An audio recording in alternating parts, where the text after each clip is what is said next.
Most people search online for breeders these days, so you're gonna be looking at websites, and there's probably gonna be a lot of pages on that breeder's website, let's hope, that tells you what sets them apart.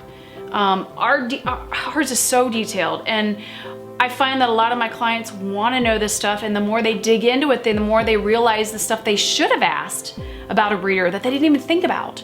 So please go to our website and look at that information. Ask the breeder what they're breeding for. If they say anything other than we're trying to improve the breed according to the AKC standards, then you wonder, what are they really emphasizing?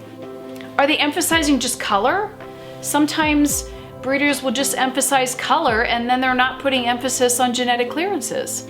In fact, if you're just emphasizing color, you wonder, what's the other things that the person isn't addressing? If that's all they can say is what color that they're breeding. So you want to find a breeder that you feel you can also work with. You get along, you like them, That's an important thing too.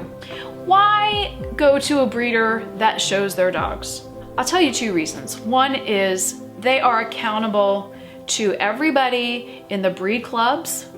They're accountable to AKC judges. They're accountable to the district who's over the area or the region for the AKC. I've had them watch me judge, didn't know they were watching me, It would have unnerved me, but they're watching you. They're watching what you do. They're watching how you interact with people. Ask your breeder if they're part of a dog club. To get into a dog club, they really research you hard. And I had my own peers researching me when I looked to get into a dog club. So ask them that kind of question too. Ask them how they socialize their puppies.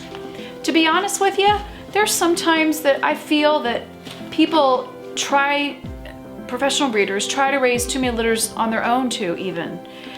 Sometimes I'll have 2 litters that are due about the same time, and I feel that every litter should be raised with one family so that the attention can be on that litter. So there's sometimes, and I have two vet techs on staff. I have 2 of some of my best friends who work with me. I have friends that are right in town with me who have children. I do actually ask them to help me when I'm raising and socializing dogs. And some of these people I've known, well, one of them I've known since I was in 5th grade. So, I have people that work with me also to make sure every single dog we have is hand raised by a family, and we have a socialization program that we use. It's one very similar to what the government uses when training dogs for the military. You can read more about that on our upcoming litters page. Also, what's the big deal about being a breeder of merit? You'll see that on my website. You might not know what it means. Go to akc.org, type in breeder of merit, and you'll realize what I've had to do for the last 28 years to stay in good standing with the AKC. Not only that, but to achieve the maximum amount of title dogs that I've bred, and what I've done as far as my experience in the breed, qualifying to be a provisional judge, all those things, having stellar inspections. AKCs inspect kennels. If somebody's not an AKC breeder, you wonder who's inspecting them and inspecting their records, inspecting their kennel. And the AKC has done a really good job at shutting down puppy mills over the years. So, if they come and they don't see humane conditions, they're gonna shut you down. Will the person that you're getting a dog from take a dog back? Say you get sick. Say you can't keep the dog anymore. Most breeders will want the dog back so they can place it and screen people just like they did when they placed it with you.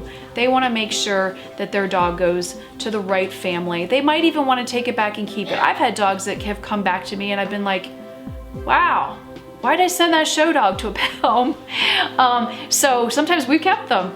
But we do want that opportunity. It doesn't mean that we always will have time at the time or space to take the dog, but we do want the opportunity to do that. If we can't personally place it, we will actually screen people and send them to you if you need for some reason to surrender a dog.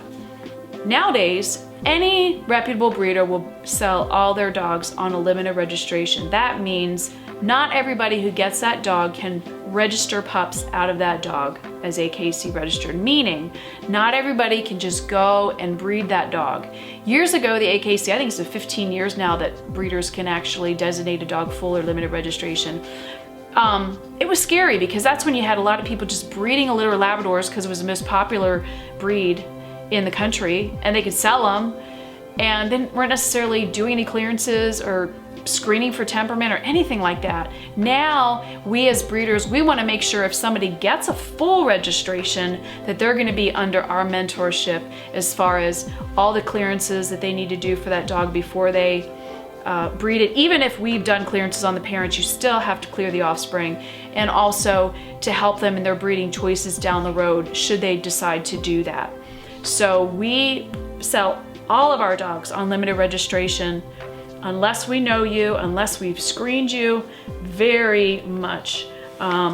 We want to make sure that not everybody can go out of here and just breed a dog, because we want to make sure we preserve the breed.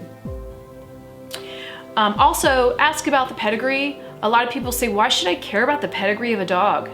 Well, if there's 4, 5, 6 generations that person can provide that they've been doing health clearances on, that have passed at a high level, that means you've got a really, really good chance that dog is also going to be physically sound. So that's really, really important. If you think that doesn't matter, that's why it matters, because we have record generations and generations of dogs that are sound.